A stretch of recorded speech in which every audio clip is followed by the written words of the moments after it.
What's up, everybody? This is Spoken Worth. Welcome to the Spoken Worth podcast, where we talk about life, faith, and everything in between. If you're watching this week's episode, click like and subscribe to my YouTube channel, where you can follow along with each week's episode. We drop a weekly episode Sunday night at 7 o'clock p.m. So if you're watching this week's episode, thank you. You matter, you're loved, you're appreciated. If you want to become a Patreon, it's only $5 a month. A Patreon member gets exclusive and early access to each month's episode. And at the end of the month, we provide a Q&A via Zoom where together we discuss the episodes throughout the month. So if that's something you're interested in, you can find the link in the description and you can become a Patreon today for only $5 a month. Thank you for watching this week's episode. Again, you matter, you're loved, you're appreciated. Episode 3, Courage, Embracing and Facing Our Fears. Enjoy. What is up? Here we go. Let's jump right into episode 3. If you're wondering why in this episode I've got a black eye, I want to address that really quickly. Yeah, it's odd. I've got a really bad black eye in my eye right now. Some people know this, some people don't. I train and I practice Brazilian Jiu-Jitsu, and I train in a gym, and there's a competition coming up, and in training I just caught an accidental knee or an elbow to my cheek. I don't remember exactly what it was, but I got a big bruise, and so yeah, this whole episode it's gonna look like I got punched in the face by Mike Tyson. So just thought I should kind of clear that up so it's not odd. I'm not in any kind of danger. No one needs to reach out and ask if I'm okay. I'm perfectly fine. It's just a black eye. My mom told me, she said, I know what could prevent that black eye. And I said, what is that? And she said, if you don't do Brazilian Jiu-Jitsu. And I said, life is all about living through the bumps and bruises. And so I think not doing Jiu-Jitsu because of a black eye wouldn't be the best choice. So it's all good. It's a good reminder that life is all about getting through the bumps and bruises. It's all about taking the hard shots and keep going.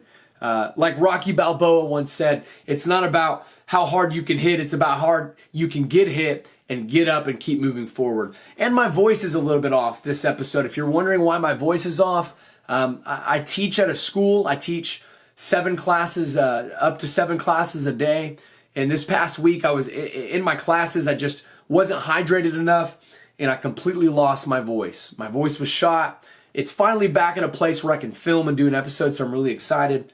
But I'm excited about today's episode. And I just kind of want to get right back into things. Sorry if my voice is kind of off this week, and sorry if my black eye seems to be a distraction.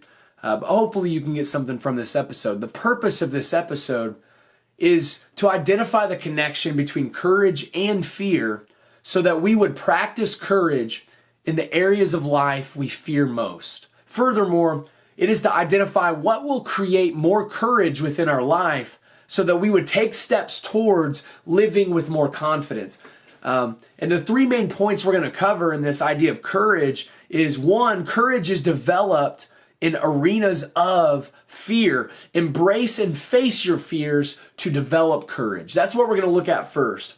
And then secondly, we're going to look at consistency of courage creating confidence. That's right. Consistency of courage creates confidence. We're going to look at that further in this episode. And then lastly, we're going to look at needing encouragement when we don't have enough courage within ourselves. And we're going to look at this idea of encouragement, what that means, and why we really need a community that can encourage us and give us courage when we don't have it ourselves.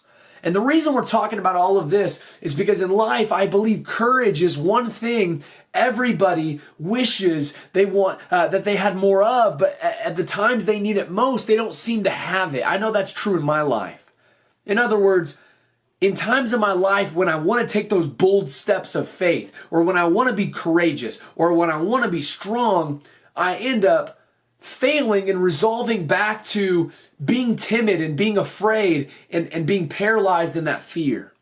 And I think a lot of people also live with a lot of fear. I think the pandemic really proved that. I think we see that fear is something that's really prevalent and present within a lot of people's lives in a lot of different forms.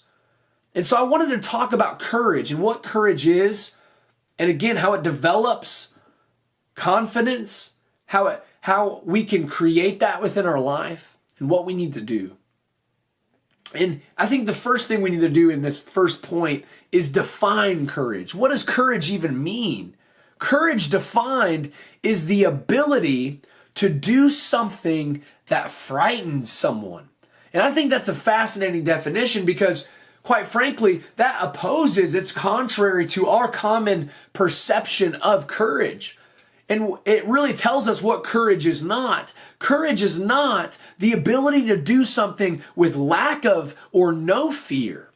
And I think we see this demonstrated perfectly in the example of Jesus. Jesus demonstrates courage. In other words, Jesus demonstrates the ability to do something that very much so frightened him. And you might be wondering, what frightened Jesus? That's blasphemous. Don't say anything frightened Jesus. Well, we see that in Luke's account in the garden before he goes to the cross. Jesus is in the garden. He's invited his disciples to join him in prayer to overcome their hour of temptation. What's the temptation? To avoid and run from the suffering that's to come. Jesus is about to die on the cross, and they're going to face this temptation to completely abandon him and run from this will of God that has now come through this suffering servant named Jesus. And yet Jesus is in the cross. Jesus is in the garden, and he's weeping and he's pleading with the Father. But Luke excellently notes and accounts that he actually bleeds. He actually sweats great drops of blood from his face. In other words, Jesus is experiencing extreme anxiety, extreme stress, extreme fear. He is afraid of what he is about to go through, of what he is facing. And he even asks the Father to remove this cup from him. He doesn't want to go into this if there's any other way, but the Father says this is the way. And Jesus says, not my will, but yours be done. Jesus demonstrates great courage in the garden, not because he lacked any fear, not because he was fearless, but very much so because he was fearful, but he didn't let that fear dictate his step, his walk, or his choice. He chose courage. He chose the difficult path. He chose what was difficult and undesirable and uncomfortable, but what was best and what was good and what was right. That's courage. Jesus in the garden perfectly demonstrates what courage really is and what courage is not. And that's often what we think of when we think of courage. We think of this idea of never being afraid or being fearless or have no fear. And maybe you're thinking, well, in the Bible, Jesus says, don't be afraid and do not fear. Yeah, he says that a lot of times. But notice how he says, don't be afraid and don't fear. What is he saying? He's not saying to not have fear, and he's not saying do not possess any fear. He's calling us to not be dictated by that fear, to not choose that fear, to not follow that fear. To follow fear would be the opposite of faith, but to have fear is certainly not faithless, and we need to understand that. A lot of times, people who are experiencing fear, the Christian answer is more of a Christianese kind of answer that really isn't a truthful answer. It's an answer where people say, well, just don't be afraid. Have no fear. God is with you. And that really opposes the biblical idea of courage. Jesus was not fearless. He did not follow his fear. He followed the Father's will despite his fear. And so it's very important for us to understand courage is the ability to do something when something frightens you very much so. In fact, the more fear there is, the more opportunity there is for courage. If there's no fear, there's nothing courageous about it. There's nothing courageous about doing something that doesn't even scare you. And so courage requires risk. The more that's at risk, the more there is fear. The more there is fear, the more opportunity there is for courage. And in our relationships with God, what is the risky step of courage that you fear taking the most? In our workplaces, with our coworkers, our bosses, what is that risky step of courage that you fear taking the most? in our relationships with others, our marriages, our families, our children, with our parents. What is that risky step of courage that you fear taking the most? If we can identify the step we fear taking the most likely, not all the time, we will have found the step of courage that is worth taking.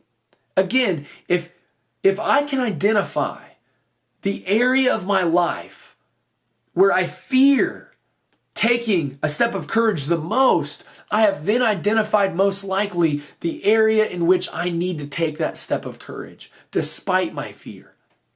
In the midst of my fear, regardless of my fear, I can practice being courageous by not following my fear, but rather stepping into it and embracing it, owning it, and not shying away from it.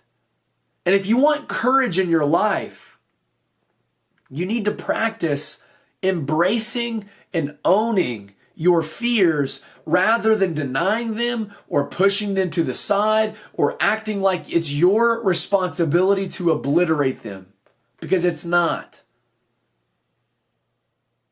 In fact, perhaps God allows us to feel these fears so that we can experience the joy of courage, because there is a joy in courage. And that really leads us to our second point. Consistency of courage creates confidence. And I know in my life, I fail to feel confident in so many things. I fail to feel confident in my relationship with my wife. I fail to feel confident in my work and in my job. I fail to feel confident in my friendships. I fail to feel confident in even the things I'm passionate about, like poetry and music. Oftentimes, confidence evades us. We live without confidence. And I believe a lot of times it's because we fail to practice a consistent practice of courage. When we consistently practice courage, it creates confidence. And confidence defined is the feeling or belief that one can rely on someone or something. In other words, firm trust. And so think about it. What areas of your life do you lack confidence? In other words, what areas of your life do you lack firm trust in yourself? What parts of you do you not feel are reliable or firm enough to feel courage and strength to act on? Where do you lack confidence? Is it in your relationship with God? Is it in your marriage and with your spouse? Is it at your job with your coworkers and boss? Is it with your parents and family? Is it your physical health? Is it your ability to speak up and stand up for yourself? Is it your ability to set boundaries? What is it within your life or within you that you lack confidence the most? And again, if you can identify the area or the arena within you or within your life that you lack confidence the most, then by result, you can identify where it is that you need to exercise and practice courage the most. Look within those arenas, in those areas of your life, and identify the step that scares you the most to take. Take that step. And if the step is too big for you to take, find the next biggest step. Keep searching within yourself and within your life until you find a step that scares you to take, but that you're willing to commit to taking. And as you practice those small steps of courage, confidence begins to be built. Confidence comes from courage consistently being practiced. And when we slowly but surely practice courage more and more, we will feel more and more trust and confidence within our life. And the more I practice courage in my marriage, the more confident I will feel within my marriage and in communication with my wife and as a husband. The more I practice courage in my workplace and with my coworkers and with my boss, the more confidence I will feel within my job and among my coworkers and among my employer. Wherever courage is practiced and exercised and slowly walked out, confidence will be created and developed.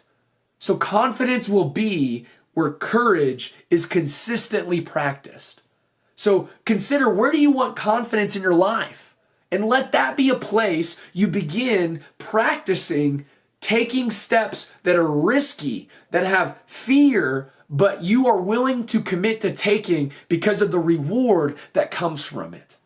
Consistency of courage creates confidence.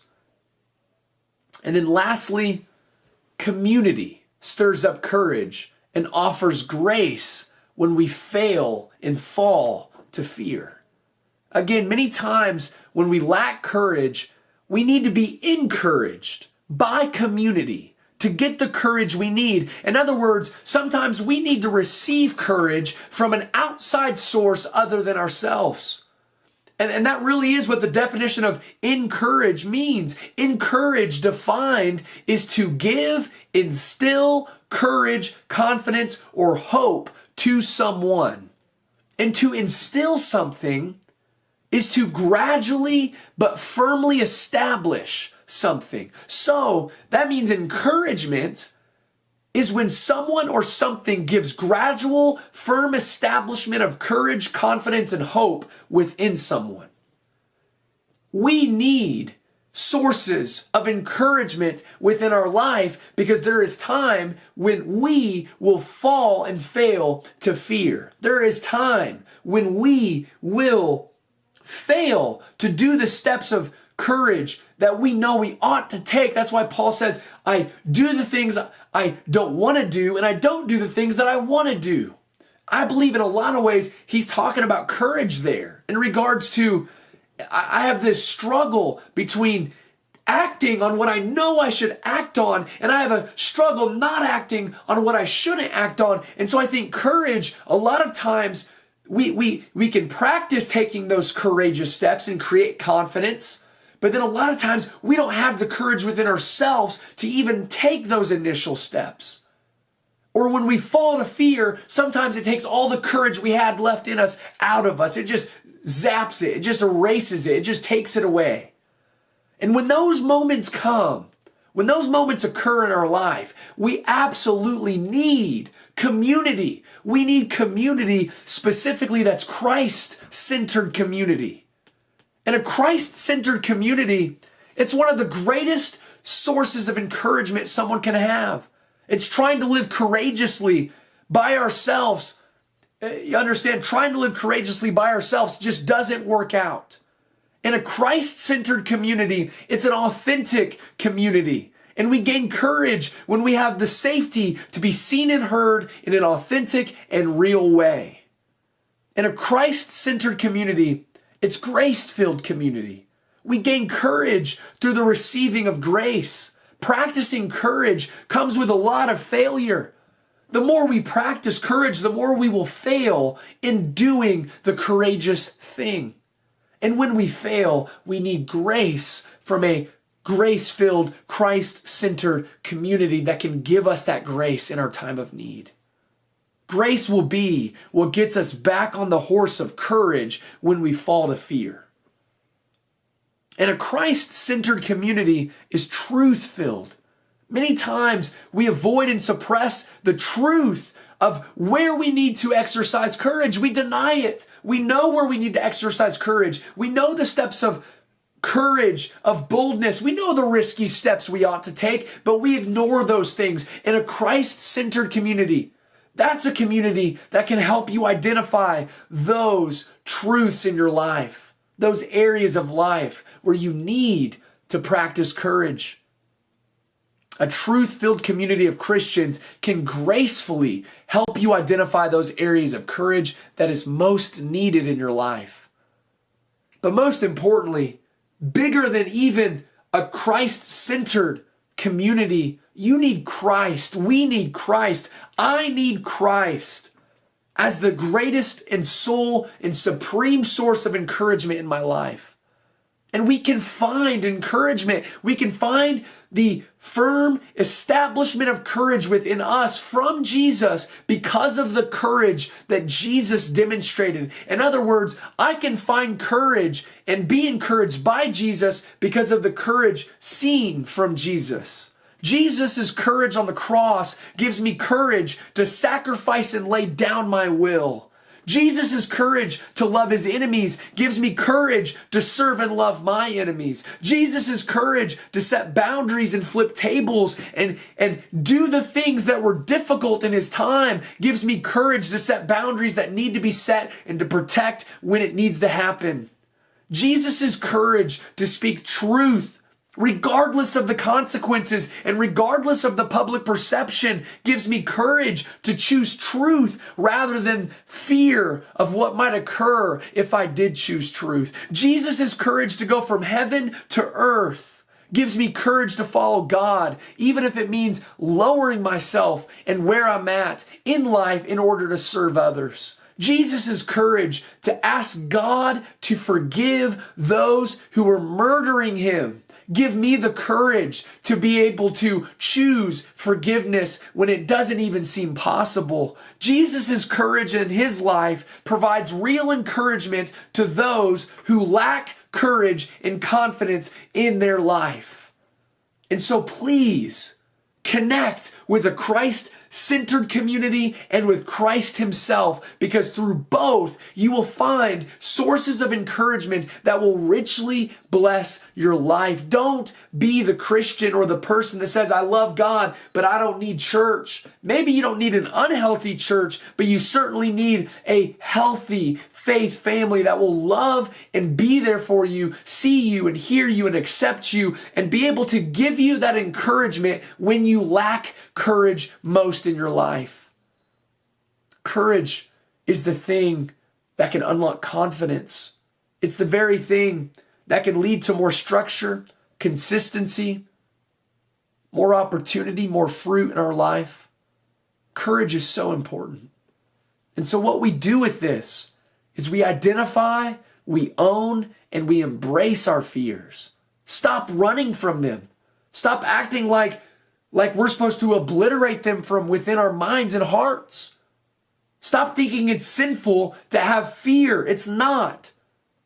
What's sinful is to pretend like we have no fear, because it's simply not true.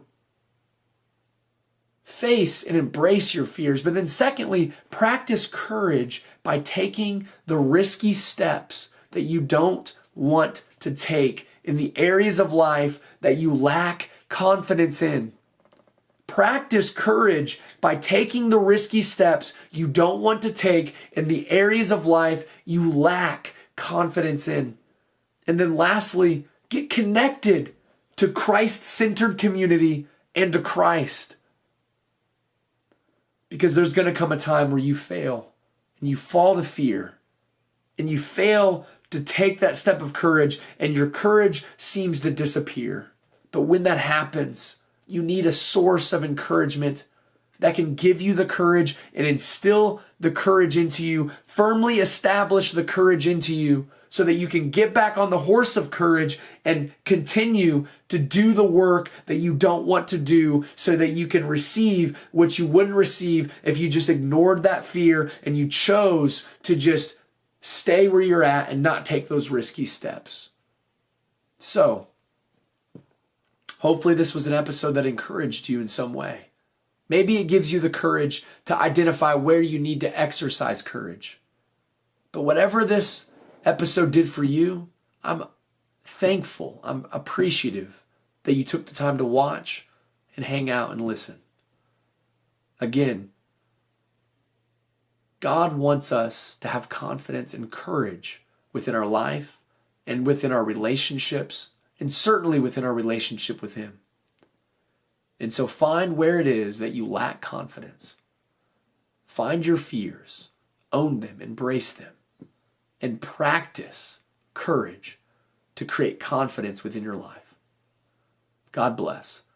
If you're watching this episode and you're looking for a community where you can find courage and be encouraged to practice more and more boldness within your life, I encourage you to again consider thecrucibleproject.org. That's thecrucibleproject.org. I went on a weekend in 2019 for a men's retreat, and it absolutely changed my life. Gave me tools and community where today I now have more courage and confidence because of the work I get to do through that ministry. And so consider attending thecrucibleproject.org. They have weekends for men and women. If you're interested in a scholarship, our church offers scholarships to anybody that's interested in going and attending a weekend. Please just reach out to me. My email is in the description. Thank you for watching this week's episode. Please start to practice courage in your life. I believe it'll be a blessing. Subscribe, like this video, and follow along on my channel where next week we're going to drop another episode on Sunday at 7 o'clock p.m. Thank you. You matter. You're loved. Speak worth. Speak life, not hate. God bless.